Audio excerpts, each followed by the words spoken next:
Hey friends, welcome back to my channel. This is episode 3 of Crocktober. Don't worry if you've missed out on any episodes, I'll leave them in a playlist down below. Today I am bringing you our favorite crock pot meals, so come along with me and let's get cooking. We have made this taco soup more times than I can count, and every single time it is so delicious. We are just going to start with 1 pound of ground beef, cooked and drained. You could definitely use 2 pounds or 3 pounds depending on the size of your family, but this recipe works out perfect for us and we have enough leftovers for at least 2 days. For our seasonings, we are going to be adding in ranch seasoning, taco seasoning, garlic, and onion powder with just a little bit of water just to mix everything together. You could definitely add some cumin or whatever spices that you would like. This is just my go-to for this recipe.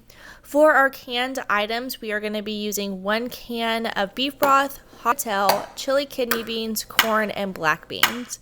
Mix our ground beef to the crock pot, and then we are going to be adding in all of our canned items.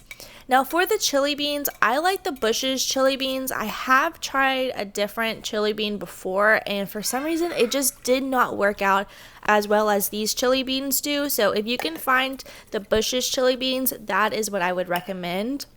For our corn and black beans, we are just going to drain those, but everything else we are going to keep the juice. Just add your corn and black beans in. Now for the spice, I am using serranos this time around because Sheldon had some leftover from his salsa. This is definitely not my typical. I usually just use jalapenos, but I wanted to use these up so I didn't have them left in our fridge. And then I'm going to be using about a 1/4 cup of cilantro.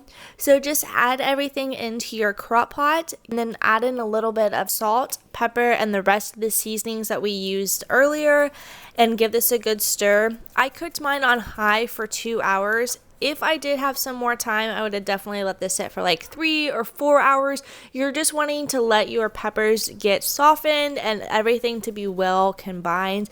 But I tell you guys, this recipe has never done me wrong. It is so delicious. It's so easy to put together. You could definitely make this recipe on the stovetop, but since it's Crocktober, we're doing it in the crock pot. But this is so good. You definitely have to try this one out.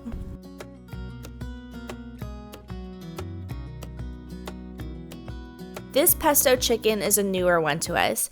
We had it for the first time a few videos back. I'll make sure to link that down below, but man, oh man, is it so good. We're going to start by cutting half of a lemon and slicing 2 chicken breasts in half. This was a good amount for Sheldon and I, but if you have a bigger family, definitely add some more chicken. I just cut this in half just so it could cook evenly. So we are just going to place our chicken into our crock pot.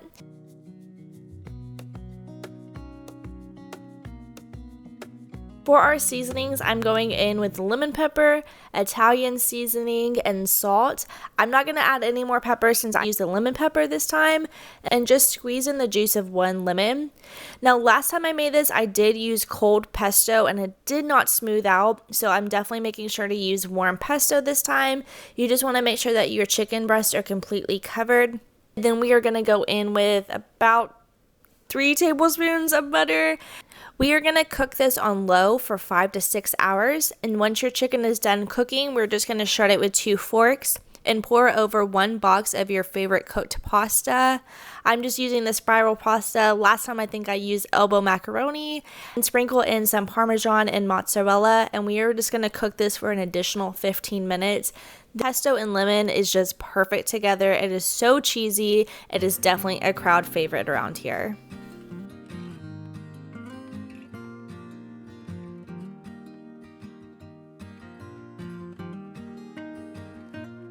If you need a party favorite, this cracked chicken is it. To your crock pot, add in 3 chicken breasts and heavily season it with ranch seasoning, onion powder, and garlic powder. I'm just making sure to completely coat my chicken breast in the seasoning. It will definitely help.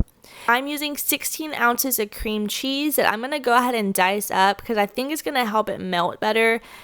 Usually I just add it in and it takes a little bit longer for the cheese to melt.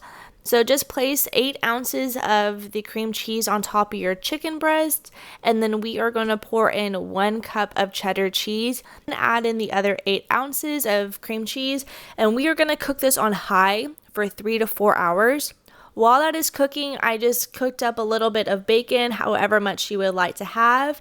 I'm using hoagie buns this time. We usually use hamburger buns, but this is what I had. So just scoop your chicken onto your hoagie buns, top it with your bacon, sprinkle on some cheese, and this is ready to serve.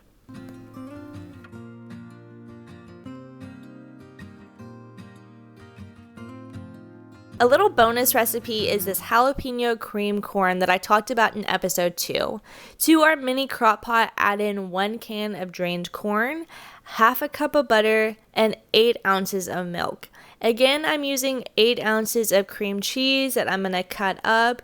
I just felt like with this mini crock pot, cutting up the cream cheese would definitely help, or it's going to be way too much. And I had to show off my fancy jalapeno Tupperware. I love this thing. This is what I store my jalapenos in, and if you don't have one, I would definitely recommend. So I just cut up about 4 ounces of jalapenos. Add everything into your crock pot and season this with garlic salt. Give this a good stir, and we are going to cook this on high for about an hour or so, or until everything is completely melted. This cream corn was so delicious. We serve this with our smothered pork chops. To see how we made the smothered pork chops, check out episode 2 of Crocktober. I've put it together for you guys in this playlist here, and I will catch on next Wednesday for our Halloween dinners. They are spooky, fun, and super kid-friendly. Bye!